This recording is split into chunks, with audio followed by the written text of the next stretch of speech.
From like 9 to like 9:30.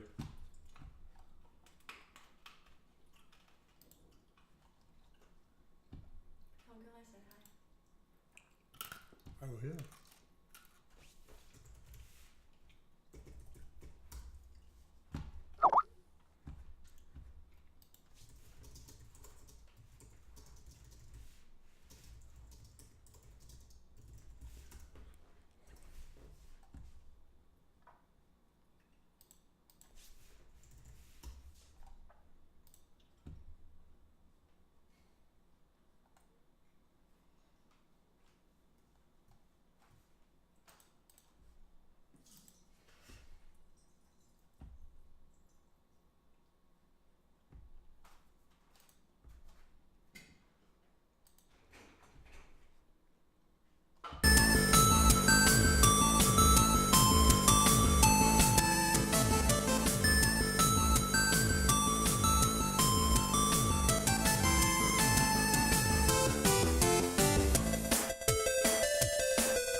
Why, hello, hello. How are you doing?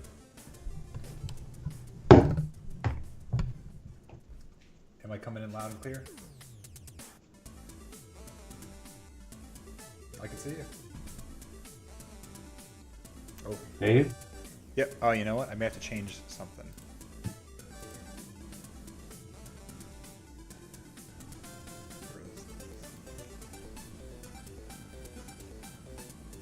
Hello? Hey. You can't hear me at all, huh?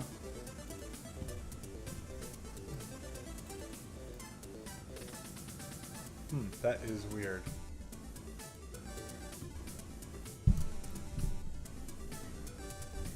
Weird. Hang on, let me see if it works on here.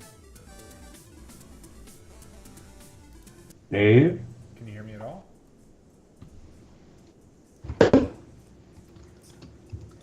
Okay.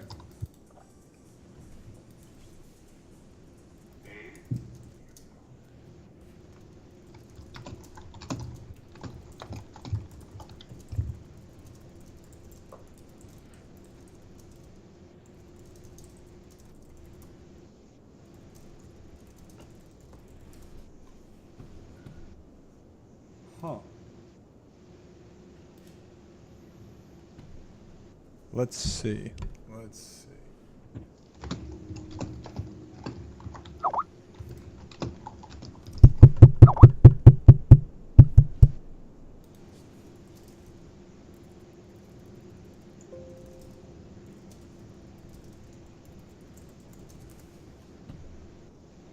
Video.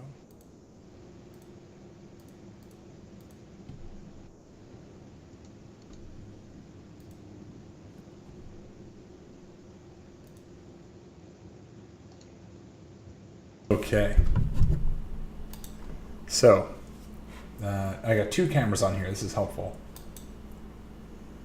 I don't know, but you still can't hear me. Try something out.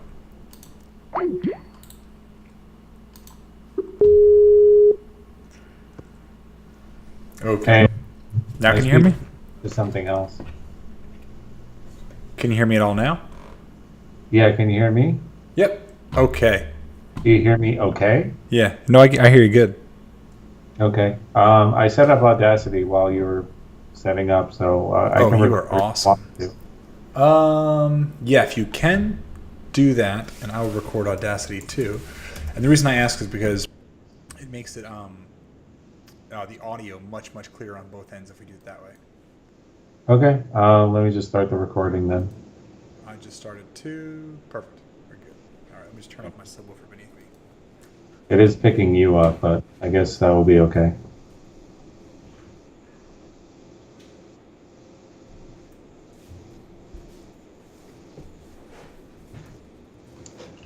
Okay, here we go. I gotta say, one of the reasons I loved moving here was so that my desk could not be out in the open. Yeah. And now, so it's not in the open, or it is now? No, I have a whole room to myself. Oh, awesome. Oh, it's right. Yeah, because your last place, it was like tucked behind. Yeah, The TV for the last three apartments we've had together, I'm always exposed to the living room. Yeah. And I have changed all that now. All right. So I don't have a kid living with me. yeah, well, that helps a bit too. All right. So if you go to that Twitch page, you can see everything that people can see now. So I have your your information, your Twitter on the right hand side. People can see what's up. Actually, I'm zooming a tiny bit more. Can you link me? Absolutely. Sure. Okay. Also, you could probably switch back to your other cam. The problem was me. For whatever reason, Skype chose chose speakers that didn't exist. Yeah, it's definitely a Skype thing. Yep. Yeah. So I have. I want to go this way. So I have two cameras. Like the one in Twitch is like my main webcam, Oh, hey. and the one down here is actually my Kinect camera. So I've been programming on that, but the computer thinks it's a camera like anything else. Wow, that's crazy. Yeah, technology. So it's weird. On my screen, I can see like myself going through both. But so what I do is I record the audio and the video. I edit it later on, and then I just throw this on YouTube. The video part, and the audio actually gets put into podcast feeds. Cool. All right, so I try to keep them all like 30, 35 minutes. This way it's about a short length of a commute. And we're free to talk about whatever. So I'll do a real quick introduction to you and who you are. And that's your cue. As soon as I say, thank you for joining us, that's your cue to hop on in and get the show started. Sound good? Yeah, that's fine. All right, let's do it. So we'll do it in 3, 2, 1. Hello, and welcome to the Indie Dev Podcast. I'm your host, David Voiles. With me this week is Gil Almogi. Gil has loved video games since he was young. To that end, he is a freelance video game critic. The majority of his work, up until recently, appeared on Game Revolution, but he's also written for Something Boring Block, Armless Octopus, and Game Music Fans. His particular interests, he's particularly interesting. I butchered this one. His particular interests when it comes to game critics, representation. Okay. Now it makes sense to me. I just couldn't read these words very well. So let me try this over one more time. You don't read words good. Yeah, I know. I'm definitely not a good word reader. All right, one more time. Hello, and welcome to the Indie Dev Podcast. I'm your host, David Voiles. With me this week is Gil Almogi. Gil has loved video games since he was young. To that end, he's a freelance video game critic. The majority of his work, up until recently, appeared on Game Revolution, but he's also written for Something Else blog, Armless Octopus, and Game Music Fans. His particular interests when it comes to game criticism involve representation, identity, and humanity. Gil, thank you for joining us. Thank you for having me.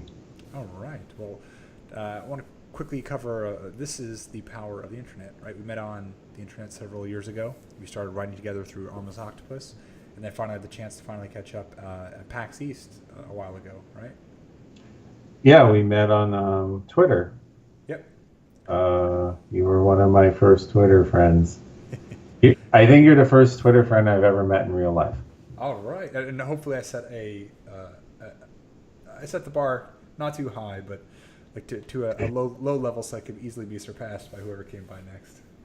It's hard to get nicer than Dave Voiles. And the internet is a crazy place, so you never know what you're going to get. So I figured Twitter was a happy medium. And then PAX East, right? Most people are very nice at PAX, so good way to meet new people. Yeah, I mean, it's overwhelming. I'm one of those people that if I enter a place that has, I guess, more than 10 people, I will probably not meet anyone. Yeah. Right. Start to get like reserved and kind of shy and hang out in the back a bit. I just become an armadillo. So why don't you give us a bit of insight on you? Like, how did you get started doing anything with games? How did you get started with writing? Like, what was the thing that finally ignited and made you say, you know what, I want to spend time writing about games, getting the word out there about what you appreciate? I was 29, and I guess it just hit me that I wasn't contributing to my favorite thing. Video games were my favorite thing and are, and I loved playing them daily, and I loved reading at the time, Game Informer and watching stuff on game trailers. Yep. Those are my only two sources of information at that time. And it just occurred to me, I'm just like, oh, I can write, maybe. So I just wanted to do something. So I started a blog. And through a series of coincidences, I eventually got the guts to ask like other people, like, hey, can I write for you? And that's how I ended up writing for Game Music Fans first. And then you connected me to Mike Wall for Armless Octopus, and Greg O'Connor-Reed, who does a lot of representation for composers in the video game industry. He put me in touch with the people for the Something Else blog, which is run by Something Else, which is a company that produces music run by Nile Rodgers, famed music artist. So yeah, that's my history. Somehow my life changed. I mean, so that blog I started in 2012. Yep. And since then, I've been to E3 three times. I mean, I would not have imagined that.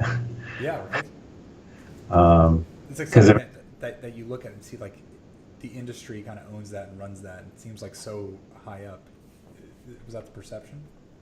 yeah, I mean, I really just wanted to start a blog, and I was just like, oh, and maybe people will like read it, and then I mean, because I didn't start Twitter at that time, so that came later, and then I thought, oh, maybe Twitter will help me get my writing out, and I mean, I don't even know how many of my followers even follow me for my writing, but I've gotten good feedback, and eventually, I started getting paid by writing for Game Revolution. Yep.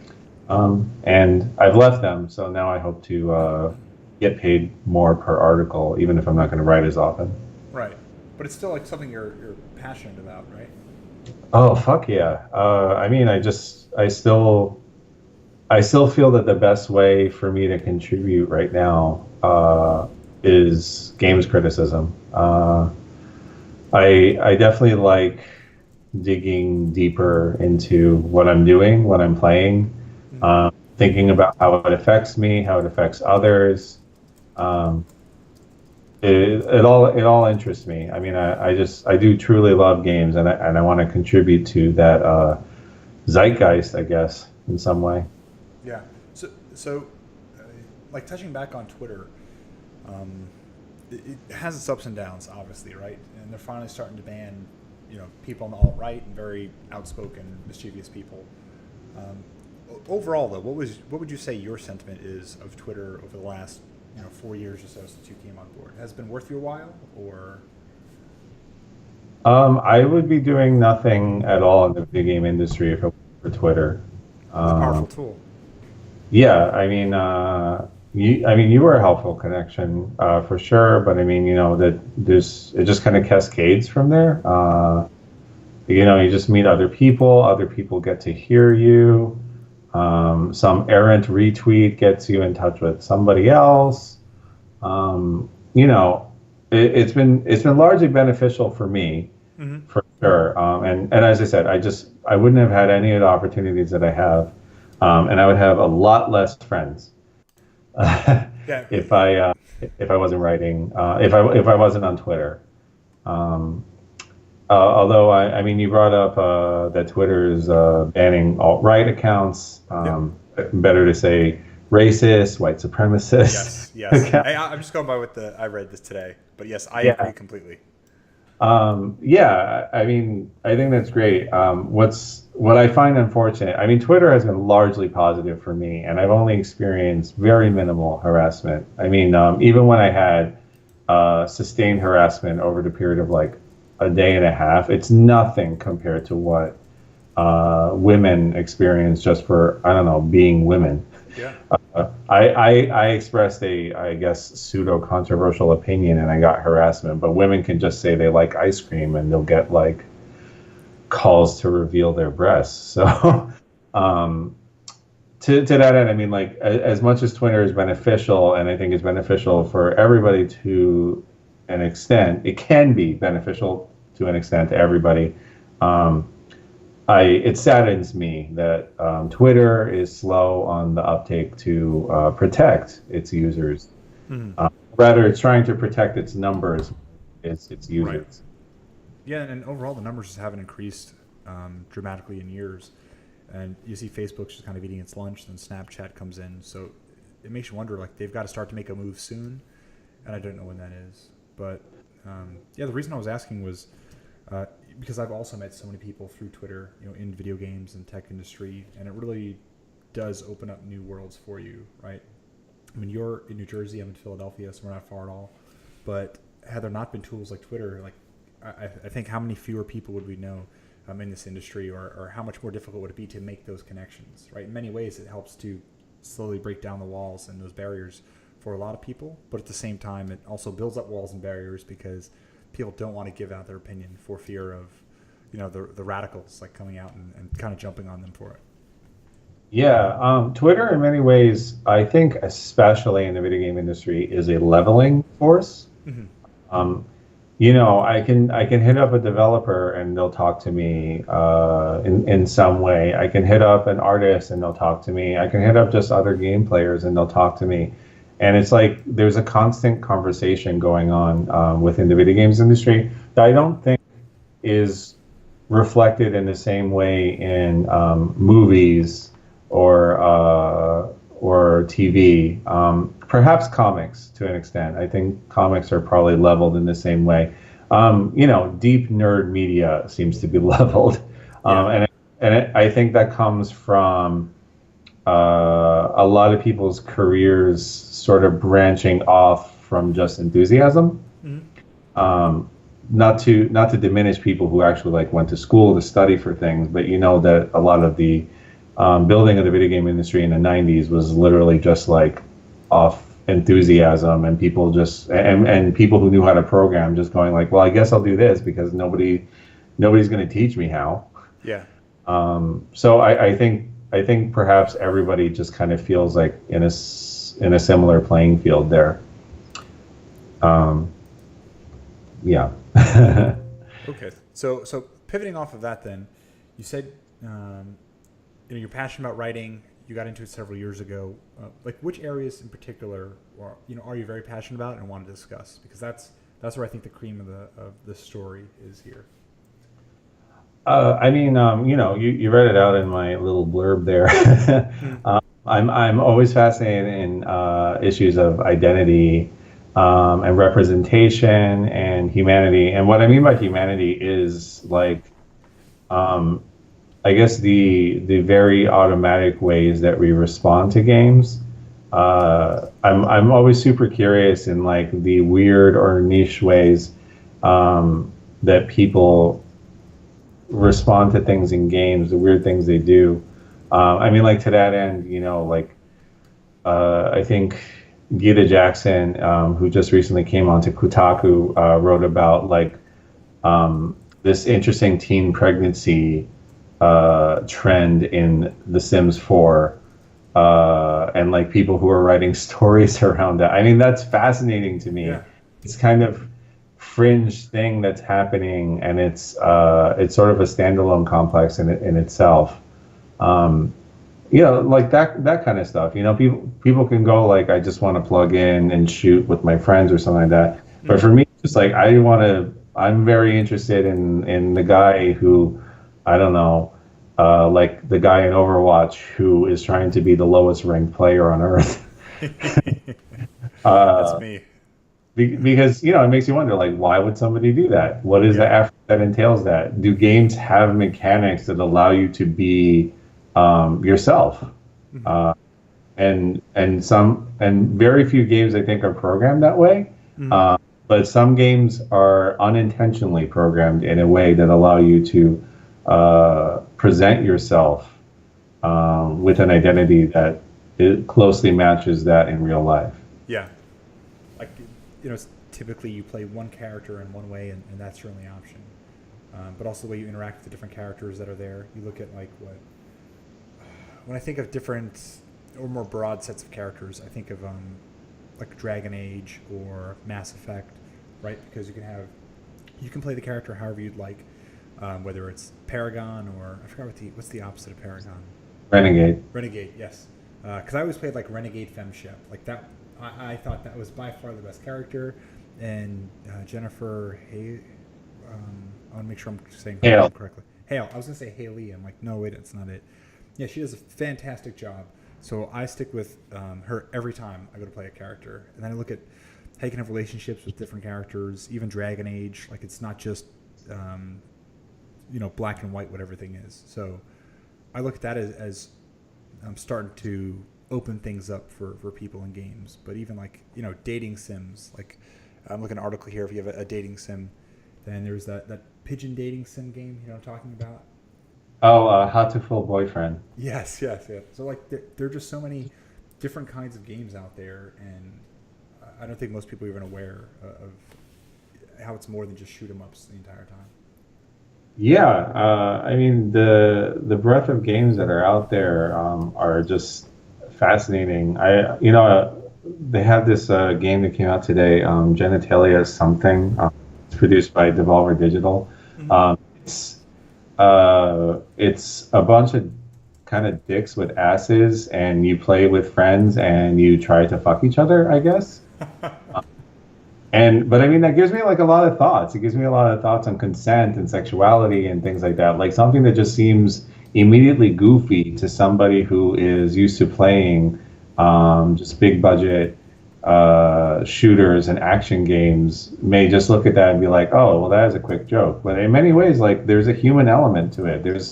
There are things to think about, and that's what interests me. Yep. Uh, dicks, dicks Genital in games. jousting. Is that what it is? Genital jousting. Yes, that's it.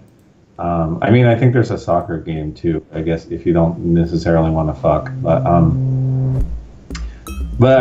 mean, it's just cool. I'm very curious to play that right now. Actually, Yeah, I got the video on in the background. I'm curious to see what this is.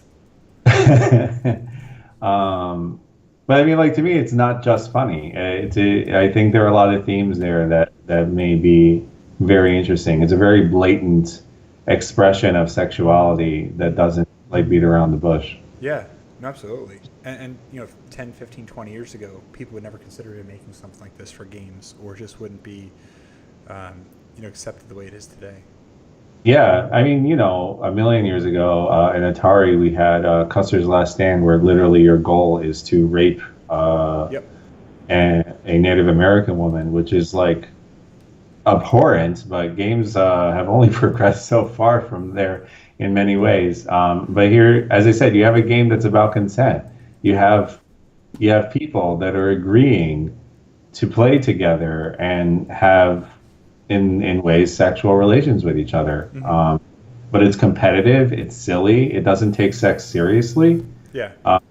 But like not seriously in a way like like people think that they can do anything that they want, but it's people who come together and they know they're going to laugh Hmm. while performing sexual actions. And to me, that's a more realistic depiction of sex than Mass Effect or Dragon Age. Yeah. Where you can just say the thing highlighted in blue, Right.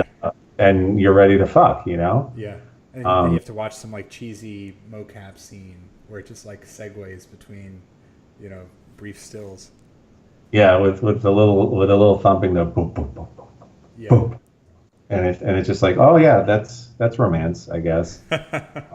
And it always happens like during the final countdown. So I mean, that's the only time one can have sex, which is right before you're probably gonna die. Right. So, there are many messages that Mass Effect and Dragon Age send about sex that are kind of like, okay, I mean, I guess you can only program a game so many ways. Yeah.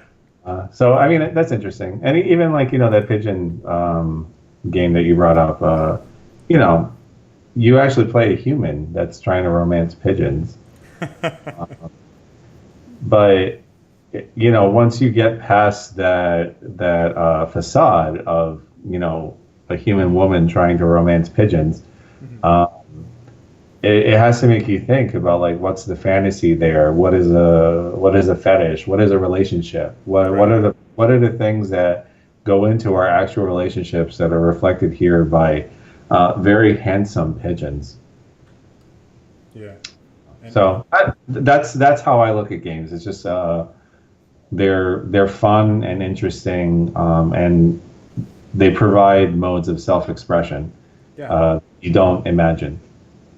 So like, do you see as going more towards the like art spectrum than what we had maybe 20 years ago, where it was just give me another side-scrolling platformer on Genesis and I'm good to go? I think we're seeing a split in terms of what one calls AAA games, and we know that AAA and indie are can be very subjective terms, but Yes. I'm talking about like you have a big budget publisher and you have a branding and a marketing team that has the money and the wherewithal to really support your game. That to me is AAA. Um, and I think AAA games are only changing incrementally. Mhm. You're still seeing the slew of sequels. You're still seeing the slew of first-person shooters. They're the same first-person shooters in many respects. And then like you have a handful of new games that get announced in at E3, Yep. and you spend years wondering when they're going to come, If they ever come at all. if they ever come at all.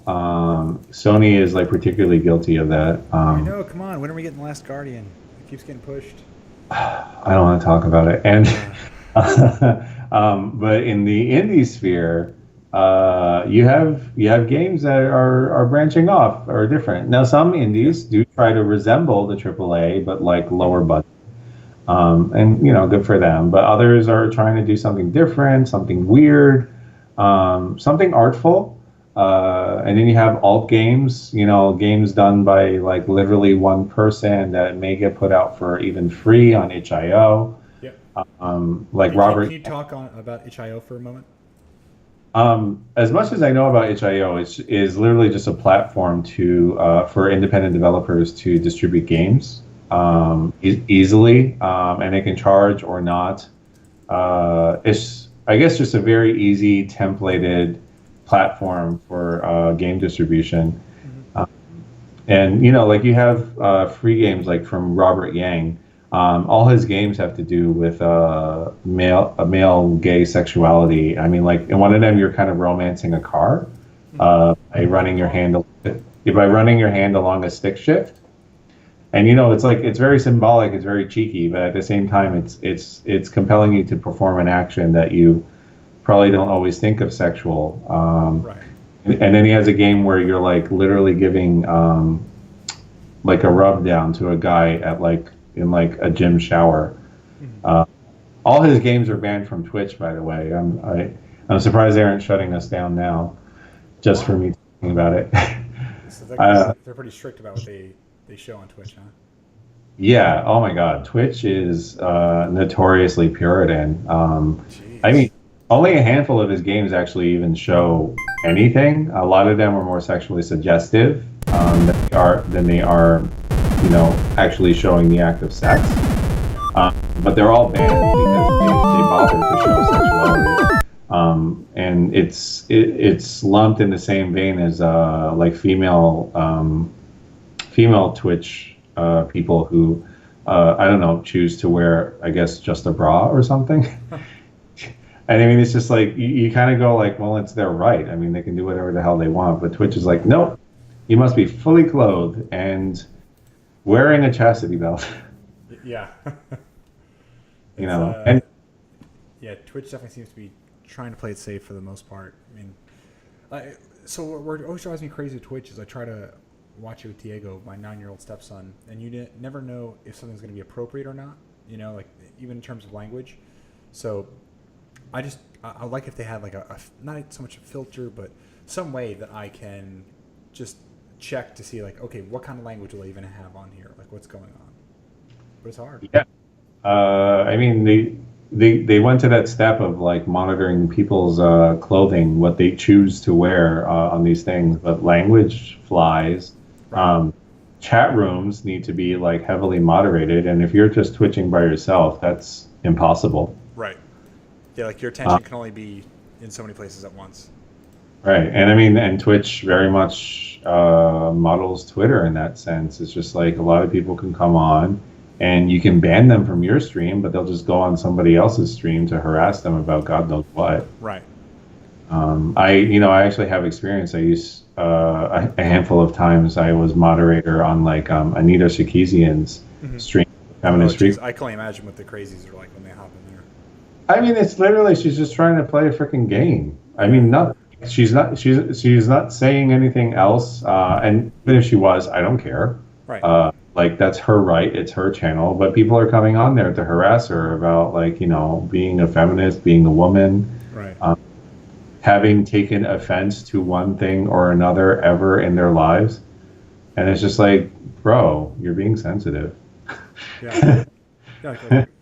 uh, And I don't see like how it benefits anyone else, when they jump in and harass people, rather than just let them.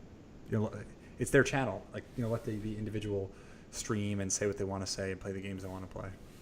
Yeah. So I mean, to that end, like, it's just, I think Twitch it's an awesome expressive tool. It allows you to do, it allows you to reach a wholly different fan base, but at the same time, I want my friends, people of different, racial identities and sexualities and stuff, to just be able to do that without having to worry about people harassing them. No, I agree completely. So are there any people in particular that come to mind that we should be following right now or aware of? Like, if you want to highlight the work, whether it's the writing, the games, the material of some handful of people, who would be towards the top of your list at the moment? Oh, I mean, one of my favorite writers, and I can't believe she's my friend, is Catherine Cross, who I discovered at GamerX2 in California. She is one of the most eloquent, interesting writers. She has a focus, and particularly in social interaction. But I mean, she can write about games and just geek out, like anybody. She's an amazing writer. Gita Jackson, who I mentioned, just went to Kotaku. How do we spell her name? Gita, Gita, Oh, okay. and Jackson. There we go. Yeah, she's now at Kotaku. She's an incredible writer. She definitely gets down to that human element that I still actually really need to dig into myself. She's heavily interested in different things, and she used to write about fashion in games, which, I mean, nobody writes about that stuff. And in many ways it gets dismissed, but she was one of the first to literally discuss outfits, how to emulate them in some way in your daily fashion. And it's just people put work into dressing up these characters. Why wouldn't you talk about that? Absolutely. And because it's a game doesn't make it any less valid. And to your point, oddly enough, I was on Reddit today, and one of the things that popped up my feed was someone there's a whole fashion blog about James Bond fashion. And what you can do is people will take outfits from different scenes of James Bond movies, break them down, show you how to get them, whether it fits right or not correctly. And it sounds like what she's doing is very, very similar, right? Like, lends credibility to what these people are doing.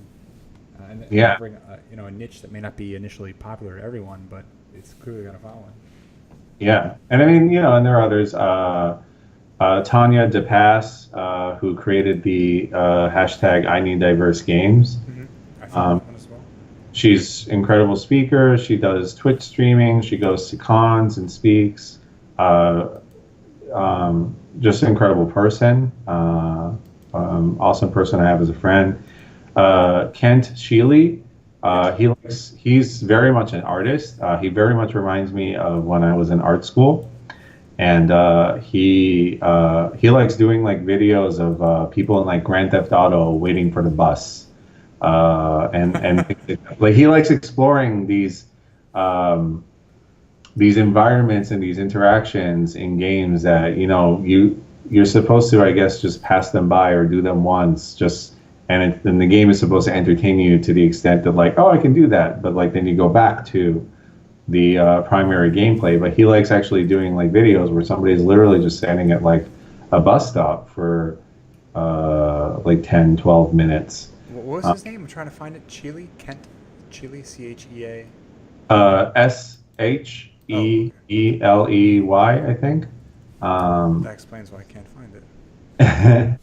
Yeah, he's very much an artist. Yeah, he also does breaking of games, does glitch art and things like that. He's super fascinating. Oh God, I'm overwhelmed by people. That's good. Okay, found his Twitter. Perfect. Yeah, he also for a while he has a pet bird, and he calls them burbs, BIRB. He has a pet burb named Skybelly, and he started drawing these burbles, which were these rounded off birds, and he started modeling them after video game characters and such. So. Oh, this is great. I see one now. It's a bird in a hat, and it says the versus sign, and then it's a toilet full of pasta. Yeah, he's super cool. And and then there are great artists like DJ Kirkland. Mhm. Uh, he does a lot of art streaming. I think he's actually being interviewed or on a podcast with Crunchyroll today. Oh, nice. But he has an excellent style. He's currently working on a comic about a young black boy, which they're underrepresented. And but I mean, he does a lot of video game comics. He mains Peach in Super Smash Brothers. That's a very important detail Mhm. uh, to know about someone, I guess. Um, yeah, I don't know. Awesome. New comic I'm coming out, Black Mage, published by Oni Press. yeah, I don't know. I'm surrounded by just some very cool people. Yeah, no, this is great. That's why I like trying to get as many people on here as possible. And you've put me in touch with several other people I'd like to get on the show very soon too. Yeah, I don't like Kat it. Yeah. and Michelle Bazelet and Jenny Zhao Shao, I think is how you pronounce her name. They're very much in that alt game section where they're just doing very small projects that explore like explores breakups, I guess, and the emotions and how they affect your like local community. And Jenny has done stuff that explores like diet, you know, really interesting stuff out there. Yeah, and that's just really part of my goal with this is to try to get as many different angles and corners of the gaming industry as I possibly can. Because what may seem niche to some people or niche today is the next big thing the other day. So, yeah, I want to keep getting the word out about what people are doing. So we Yeah. went to. I'm sorry. Go ahead. Oh, I was saying absolutely. So we went to an event this weekend in New York. Would you mind giving the audience a lowdown on what that event was? Sure. It was called GamerX East. Yep. It was a much smaller New York City version of the GamerX Large West Prime, whatever you want to call it, that has happened in California for the last 4 years in the Bay Area. It is an LGBTQIA plus focused gaming convention where you have a lot of panels on representation. You have gaming, you have cosplay, but it's one giant safe space. And I know like some assholes like to make fun of safe spaces, but for me myself, there is nothing like going to that convention. There's nothing like feeling like you're home, like you are at that convention, where Yeah. people won't feel judged and won't feel hurt, and people can speak, and it is valid and helpful. I mean, it's just a really incredible place. And so GamerX East was a smaller version of that at the Microsoft Technology Center, and that took place over the last weekend. Hmm. I You gave a actually, talk as well, I right? actually gave my first single person talk Okay. at that convention. What was it about? My talk was titled Nostalgia and Enemy to Progress, and it was about how developers and publishers and marketers, I guess, utilize nostalgia to appeal to gamers, but ultimately repeat the same issues of representation, marginalization, and problems in accessibility that we experience from various other aspects of game development and publishing and advertising. But nostalgia for me was just an interesting topic that I wanted to explore. Hmm. And if anything, that talk was me indulging myself. It was me like really wanting to dive into a subject and then make everybody listen to me Yeah. explaining my results. So overall, though, did you have, in terms of putting a talk together, like, was it nerve-wracking? Was it a lot of work? I'm asking for people who have never given a talk before, but they'd like to get started. They say you're going from no experience writing about games, working in games. Would you still encourage someone to submit a talk or be a part of an event like this? I definitely think you should have some experience writing and or talking about games. Not necessarily giving talks, Mm-hmm. but just like if if YouTube is like a preferred outlet because you hate typing. I mean, then find a way to do that. Because you definitely want to start learning to talk about games as modes of expression. Yep. Because I mean, if as much as we have gamers out there appealing for objective reviews, objective reviews of games are does game work? Yes, no, and FYI, many no. um, like getting to talk about the elements of games, getting to talk about how you respond to games. I mean, most people I don't think really analyze their response to games. So I don't know, read a lot of definitely read a lot of games criticism. And for me, for preparing for this talk, and as I said, first time, um, I knew the subject I wanted. I had an idea of the things I was thinking about. But what was important for me was that I seek out a range of articles and essays that talk about my subject, which was nostalgia. And unfortunately, you have to be very broad. Mm-hmm. Nostalgia is a broad subject, but whatever you want to look up, you kind of want to be very broad because you never know when somebody's actually going to have like an article that mostly has nothing to do with it, and then they have one paragraph that's just like, wow. So you always want to take the chance. Just get everything that you can that sounds like it may even tangentially relate to what you want to talk about. I ended up reading like dissertations, uh, which was So you knew your uh, stuff in and out.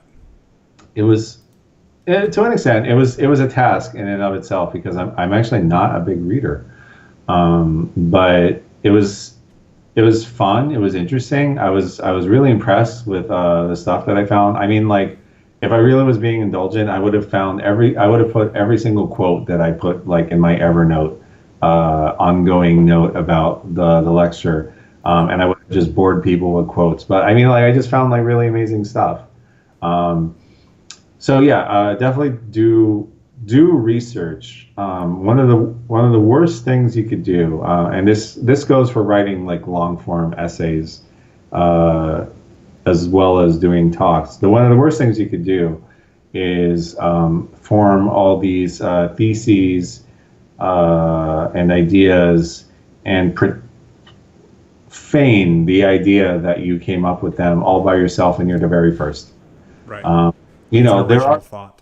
right. It's not. Of course, when you frame it, you obviously want to come up with original thoughts or ways to spin things, and you may come up with expressions that you are the first. But to pretend that you came up with these ideas in a vacuum is um, ridiculous to an extent. When you do research, you learn how many people may have actually written the things you're thinking, and it makes you sound smarter, more interesting, to actually have research that backs up the things you say. I mean, there's nothing better than saying like five other people have written about this at length. Right. I'm not the only person who thought this. And by all means, research helps you guide your thoughts. Particularly Rachel Simone Whale. I hope Yep. I'm pronouncing her last name correctly. She her work was incredible. I Yes. She read has one a essay by her. fantastic paper, right? Oh my God. Yeah, it was called The Nostalgia Question. Yep. And in it, she explores like the way that she was trying to create nostalgic games that were like kind of hacks of NES and Game Boy cartridges. But the when she was young, she played with what people associate as girly things, Mm-hmm. unicorns, rainbows, Hello Kitty, things like that. And she put them into the games to kind of flip things on their head, like make you think like, what would a girl who was obviously not advertised to, in many ways not welcome to games, what would they be nostalgic about? How would they create a game that inspires nostalgia if they were not a part of games Mm-hmm. at the time period? So I mean, her work was fascinating. I had to highlight it. I saved it for the end because it was very much like You guys, you have to see this. As I said, like for many ways, the talk was indulgent. Like it was just for me to go, like, you guys, this stuff is so cool. Yeah. Oh yeah. But I mean, but she touched upon what was very much the crux of my talk, which was that everybody experiences nostalgia in different ways, but the way developers, publishers, and marketers try to appeal to our nostalgia is very much the same. They try to appeal to uh, a very unchanging vision of nostalgia and our histories with games. They very much imagine like just, I guess, a young white boy whose parents can afford an NES, Right. and he played these games with heroes that reflected him. And we weren't all there, you know. Right. So I really wanted to touch upon that. I really wanted to get to that, and Whale's essay very much explores that, like, to a great tangent. Just to show, like, some people don't even have that nostalgia. What are they gonna do? Right. Yeah, What not are you? everyone's going to have that experience. Yeah, and it puts the challenge to those marketers. Like, how are you going to appeal to that person's nostalgia when they don't have nostalgia for the things you want them to do? Do you ignore them, or do you find another way? Right. And what is nostalgia for some right now, right, as we're getting older, there's a whole younger audience coming up behind us, and their nostalgia is going to be the original Xbox and PlayStation 1 and then PlayStation 2 and Xbox 360, right? They're not playing the Mega Mans and original Super Mario. I'm so excited for them. I'm so excited for this new wave. I wonder what the games of yesteryear will be in 20 years. Yeah. Um, I'm very excited about people never having played Super Mario Brothers, the original, or Mega Man, or Legend of Zelda, or Contra, or Sonic the Hedgehog. I'm super excited for how our culture is going to be shaped by people who don't have memories of these games, who don't have these connections to them, and when the people who want to say, like, you're not a gamer unless you've played, like, these games, when they are too old and weak to defend themselves. Right. It will be a fascinating culture shift, and I feel like a subsect of gamers will not go quietly into the night in that respect. But I'm super thrilled. I'm super thrilled about the new generation just fucking everything up. Yeah. Yeah. It's like time for a change. It's like shaking up the industry a bit. Well, this has been awesome. So I said I want to keep everything somewhat brief about the length of a commute. We're about to hit that time. But I'm going to close things out the same way I do every other show. So the last time I had a guest on, this was Andrew Peterson. He's one of the developers behind the HoloLens NES. Essentially an NES that allows you to run, NES emulator that runs on the HoloLens for holographic Mario and Donkey Kong, things like that. So his question when he was on was, what is the least favorite game that you have played? The least favorite game that I have played. You can answer any way possible. You could say this is like absolute trash, or maybe this is a game I enjoyed, but I just don't think it's good. Oh, wow. The least favorite game that I have played. Whew. In terms of, like, overall game mechanics or whatever, I would say Sonic: The Lost World. Mm-hmm. That one was really fucking terrible. The story was corny. A lot of the mechanics didn't work well or right. Just a sloppy ass game. But I guess a game that frustrated me in terms of like I found it like really offensive and boring and terrible, and I can't believe gamers would ever come to its defense, was Mugen Soul Z, which is it's an RPG that has like 5 million laborious RPG systems in it. It is so, like, its mechanics are so boring and so convoluted. Like, JRPGs are convoluted. Like, we get it. Yeah, it's Um, got pretty art. Look at this. yeah, like JRPGs are convoluted. Like, but like this thing was just like, what if our systems had systems? Huh? Huh?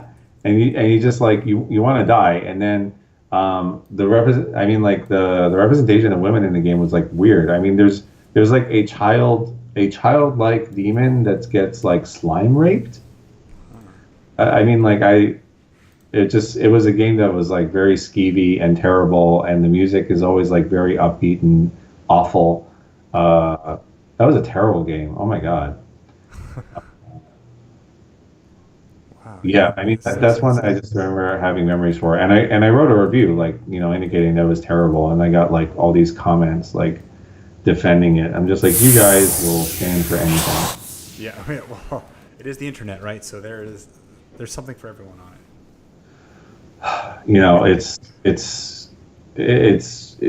I just don't understand people like defending a game that's like terrible, and they probably haven't played either. I love it when gamers get incredulous about reviews before a game has come out. Right. Right. It's just like, you didn't play it. Oh, but they know. They can just tell. Oh, but the Metacritic score, go fuck yourself. Yeah. They just know. Yeah. All right, so we found 2 terrible games. I knew about that Sonic Lost World game. Well, I do have hopes that Sonic will come back this time around, though, with Sonic Mania. I played that at PAX. I have high hopes. So I want good things for Sonic. It's just he keeps failing. I don't understand how Sega can't do what Nintendo does. Seriously, right? Like, I would think that the formula for Sonic was an easy one, and apparently that's not true, or I am delusional or something. I don't know. Sega's lost its way. But what's interesting is, it's like, have you ever seen the Sega or Sonic the Hedgehog Twitter account? It's amazing, right? the Sonic with the game, like. But the Sonic the Hedgehog Twitter account is in many ways like this alternative trash. Yeah. It celebrates Sonic for sure, but it celebrates like bad, Sonic art, Gotta go fast. and it makes terrible jokes, and like, it's incredible. Like, it's run by people who clearly understand social media and dank memes, Yeah. and stuff like that. But like, at the same time, if you distilled that into a Sonic game, it would be terrible. Right. So I mean, like, they're 2 different beasts. I mean, I love the Sonic Twitter account, and I love Sonic Mpreg artwork, because who doesn't want to have a baby birthed by Sonic himself? But yeah, it's just you can't really put that humor into Sonic. Sonic wasn't meant for that. Sonic is serious, and Sonic has to go fast, and he can't bog himself with dank memes. I agree. I have hopes for this one. So now that you've answered last week's question, what is your question for the next guest I will have on the show? It could be anything. It doesn't necessarily have to be about games, although generally they are. Oh, okay. What is a game that reminded you of your father? That is a very good question to ask. So without diving into that one, do you find that games often remind you of people from time to time? Or memories of a person, experience? I talked about this in my talk. In many ways, they do not, because I don't have a ton of nostalgia for playing with friends. I get. I broke down the word nostalgia because it means to go home and pain. Like, it's a mixture of 2 roots that mean those things, like a painful return home in many ways, and interesting. Yeah, and I would say, like, actually, the game Zork Nemesis, which was a great point and click from like the 90s. And I wrote like a long indulgent essay on that one for my own blog a long time ago. Zork Nemesis, it was a game my dad bought for us to play together, which was a complete left field thing because he didn't play video games with me. But then when we eventually had the computer that could run it, because we didn't at the time, he didn't want to play, and that's something that's always stuck with me. A missed opportunity. Yeah, it was a missed opportunity, and then he ended up like really trashing games, and I had to like actually confront him on it. Like, you got to stop this shit. Yeah. But so I guess like Zork Nemesis is a game that makes me think of him bitterly. Yeah. But I do. You're taking all the good stuff for the next person. Yeah, but I do love it. At the same, I think everybody should play it. In many ways, it's ridiculous, but in many ways, it's wonderful. Zork Nemesis. Yes, you can get it on GOG. Yep. Good old games. Fantastic service. I use it heavily. But then again, I got a thing for nostalgia, so. Yeah, I'm well aware. Yeah. You used to announce like the anniversary of like every fucking game. I have a good memory when it comes to that stuff. I think people got tired of it, so that's why I stopped announcing all the anniversaries. Oh no, I was relying on you. But maybe I'll get back to it soon. You are a valuable resource, and I like making fun of you. Yeah. And someday in the late future, people look back and say he was a pseudo game historian. All right, Gil. Well, thank you very much for hopping on. Where can people of the internet find you? Twitter. What is the website you want to direct them towards? Yeah, definitely Twitter. I am at Gil Means Joy, and that's true. It's a true sentence. Mm-hmm. My name means joy. So I'm at Gil Means Joy on Twitter. And if you want to look at my writing, it is at I think gil.almogi.contently.com right now. Yep, and you can get that from your Twitter handle as well. Yeah, it's actually in my Twitter bio, but also, however, I was inspired by a talk given by this jerk from Microsoft and his friend. He looked like you, and it looks like maybe setting up my own URL and portfolio via Microsoft branded products. Hey, it's WordPress. It's WordPress. It works everywhere. With WordPress, might actually be a way to go. So I'll be looking at that, and hopefully by the beginning of the year there will be a gilmeansjoy.com of some sort. Perfect. That's what I like to hear. You better buy it now before someone else snatches it and tries to sell it back to you. I hate that person. Yeah, I've got to say, you have awesome Twitter background art, by the way. How can someone else get similar art? Oh, are you talking about my header image? Yeah. So that's me in the placed in the game Riven. Yep. That is the moiety tree there. That comes. I think it's in my bio. That's from Connie Sims. Oh yeah, here we go. Now I'm looking at the words. Header by Connie Sims. Yeah, but she's an incredible artist. I mean, she does pixel art too. Just a very versatile artist, and I paid her. She put out a call like saying, "Hey, I'll do whatchamacallit, things where people pay you." Oh God, I'm lost. Art for commission. Commissions. How embarrassing. Actually, I could tell that we would get along immediately because she has awesome pictures of hedgehogs looking cute.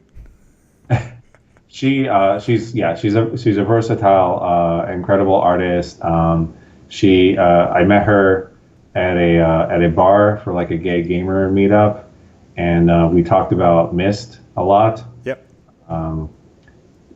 She is one of 3 people who know that there was more than one Myst game, mm-hmm. and has played them. Hence your art there. Yeah, so that's Riven. Riven is my favorite of the Myst games. It was incredible. And you see that whole FMV unites us, right? I think Riven had FMV, and then definitely 3 and 4 did, and now they just had a fourth Myst-like game, right, from the same creators. Fifth. Myst, and the next three sequels had FMV. Yep. Myst Uru did not. Right. It was purely engine rendered third person, and Myst 5 was engine rendered first person. So no FMV. Yeah, I missed out on that one. And yes, Cyan released via Kickstarter, which I backed, but never got the time to play. Yep. Abduction, which returns to their FMV style, which FMV is received in a very mixed way right now. So Yeah, it is, but it's making a comeback. It's making a comeback. I mean, I'm not a particular loyalist for it. It just for me, it better work. I'm not nostalgic for game mechanics. No, I'm with you. I love certain games. I love things that remind me of those games in a way. Yep. But the buck stops there, I guess. So if you're gonna have FMV, there better be a reason to do it. Yeah. Well, I will tell you though, leaving on a high note. I just went through a game called The Bunker. Great developers. I had an awesome time talking to them at PAX. The game was shot fantastically well. It's just that there wasn't enough engagement. It was like basically cutscenes. You're just kind of hitting a button through.